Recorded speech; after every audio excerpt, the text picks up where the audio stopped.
Bonjour Thibaut. Bonjour Caroline. Merci d'être avec moi là cet après-midi. Avec plaisir. Donc on va parler responsabilité numérique. Exactement. Alors pourquoi on parle de ce sujet? Qu'est-ce qui a fait que tu es arrivé à cette thématique aujourd'hui qui du coup fait que c'est aussi ton activité? Exactement. Ça fait maintenant 5 ans que je travaille sur les sujets de développement durable plus globalement. J'ai commencé par des études à l'Université Paris-Dauphine où j'étais formé sur le développement durable, la responsabilité sociétale des organisations, les critères ESG, etc. En parallèle de ce cursus universitaire de master, j'ai décidé de me lancer aussi en indépendant sur ces sujets-là pour accompagner les entreprises dans leur transformation du business model, des activités, du volet opérationnel avec un côté de sensibilisation important. Et une fois que j'ai fini mes études, j'ai décidé d'alterner, de partir sur du salariat dans une entreprise, toujours sur ces sujets-là, où j'ai pu travailler chez Capgemini notamment, et j'ai lancé l'offre économie circulaire. J'ai aussi travaillé sur une task force spécialisée sur les sujets de développement durable et de la mise en avant de ces sujets pour nos clients. Et une fois que j'ai travaillé chez Capgemini, j'ai aussi décidé de revenir à ce statut d'indépendant et de me spécialiser un petit peu plus sur les sujets d'économie circulaire et de numérique responsable. Donc si j'ai bien compris, tu alternes. En 5 ans, tu as déjà finalement changé 3 fois. Alternance indépendant, CDI, indépendant. Exactement. Tu sais qu'on s'adresse à pas mal de freelance là. On est ensemble. Ça te fait quoi de repasser en indépendant après quelques années de CDI ou aussi l'inverse quoi, quand tu es passé d'indépendant à CDI?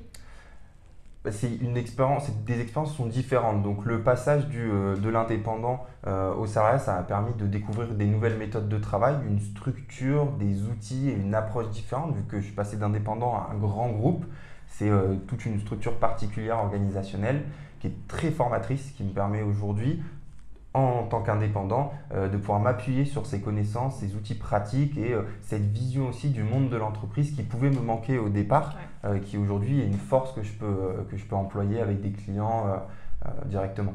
Tu penses que c'est un style de vie, ça, possible d'alterner toute sa vie freelance et CDI? Pour l'instant, j'essaye, donc peut-être dans 10 ans, j'aurais décidé de me spécialiser dans un seul. On se refait une interview dans 3-5 ans, tu vas pour voir où tu en seras. Alors, quand on parle de responsabilité numérique, Thibaut, qu'est-ce que ça recouvre exactement comme données et comme thématique? Le numérique responsable, qui est aussi appelé Green IT, c'est tous les procédés qui ont pour vocation de réduire l'empreinte environnementale et sociétale de nos outils numériques, des nouvelles technologies, etc. Pour la notion de Green IT, on a 3 niveaux. On a un Green IT 1.0 qui est vraiment la base, c'est la conception de services, produits numériques avec une réduction de l'empreinte environnementale toujours et sociétale. On va avoir le Green IT 1.5 où l'idée c'est de créer et développer des systèmes d'information pour le développement durable qui va nous permettre de piloter notamment la stratégie de développement durable d'une entreprise, qui va nous permettre d'avoir plus facilement des KPI, de pouvoir suivre cette dernière. Et on a enfin le Green IT 2.0 qui est appelé aussi IT for Green, où l'idée c'est de développer des solutions technologiques au service de la transition écologique. Donc on va utiliser des technologies comme par exemple l'IA, l'usage de satellites pour pouvoir après nous faciliter le développement de solutions de transition écologique pour réduire l'empreinte environnementale par exemple. Qu'est-ce que ça veut dire pour les métiers de la tech? Est-ce que tous les métiers de la tech sont impactés par la responsabilité numérique? Et si oui, comment et dans quelle profondeur? Tous les métiers vont être impactés au niveau du numérique responsable vu que c'est une notion qui est transverse dans une organisation. Ça veut dire qu'il faut le voir non pas que comme le travail d'un développeur qui va être impacté sur sa consommation énergivore, enfin de créer une consommation moins énergivore de son code, mais ça va être aussi par exemple sur des politiques d'achat, de trouver des solutions pour essayer de allonger la durée de vie des produits qu'on utilise. Ça va être aussi peut-être de repenser dès la création d'un produit, dès son design, la manière de responsabiliser ce dernier, l'accessibilité aussi aux personnes pour que toute personne puisse facilement utiliser un terminal numérique, quel que soit son handicap ou autre. Il y a un gros travail aussi en tant que, par exemple, développeur, de repenser l'architecture de son site web, de son code, pour faire en sorte qu'il consomme moins d'énergie. Aujourd'hui, c'est un gros enjeu. Et sur d'autres métiers comme data architecte, data analyst, est-ce qu'il y a des choses qui impactent directement ces métiers? Complètement. On met beaucoup en avant ce côté environnemental et accessibilité, mais il y a aussi tout le volet sur la cybersécurité derrière et la politique de confidentialité, la gestion des données. Et c'est des notions qui impactent aussi les data analystes qui, eux, sont au cœur de la gestion, l'utilisation, l'emploi de ces données.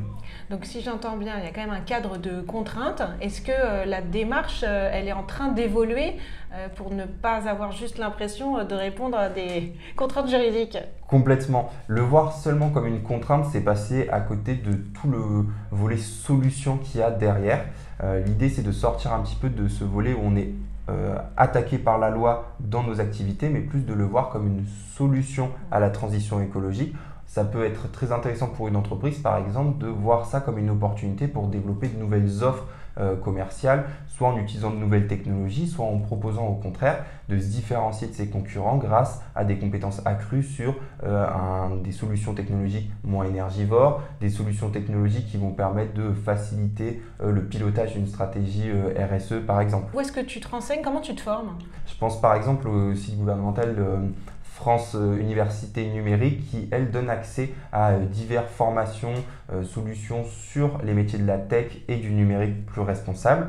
Vous pouvez aussi rechercher sur l'INR, l'Institut du numérique responsable, qui lui aussi donne accès à des formations pour monter en compétences sur les métiers du numérique.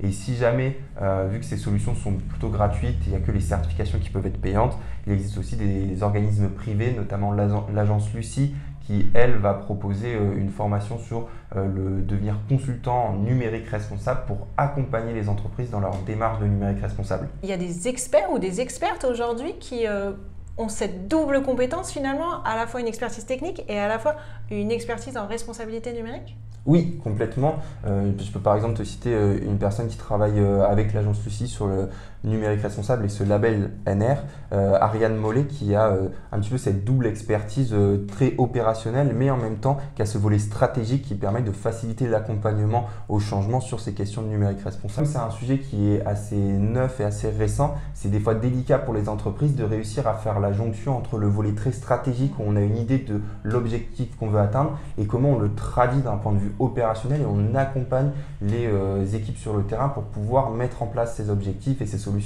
Il y a Vivatech bientôt, au mois de mai.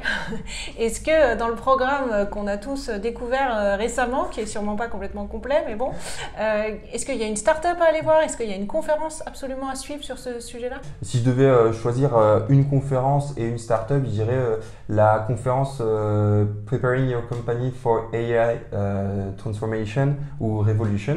C'est une des conférences qui, je pense, permet de répondre aujourd'hui à un besoin grandissant des entreprises de maîtriser les thématiques au niveau de l'IA, tout en essayant d'intégrer cette dernière au cœur des solutions de transition écologique. Je pense que les intervenants, en plus, vont pouvoir apporter ce côté opérationnel et stratégique dont on parlait tout à l'heure. Et du coup, côté startup, une des startups que moi j'ai identifiées qui pourrait être intéressante, c'est Abandon Earth, qui est une startup qui exploite l'IA et les images satellites pour pouvoir dresser tout un portrait au niveau de la biodiversité et faciliter l'accompagnement des entreprises dans le respect des lois sur la biodiversité, dans le respect de la protection de ces zones de biodiversité.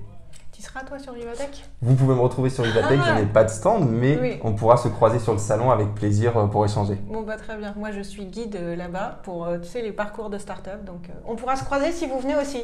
Parfait, on risque de se croiser alors. À bientôt. Merci beaucoup, au revoir.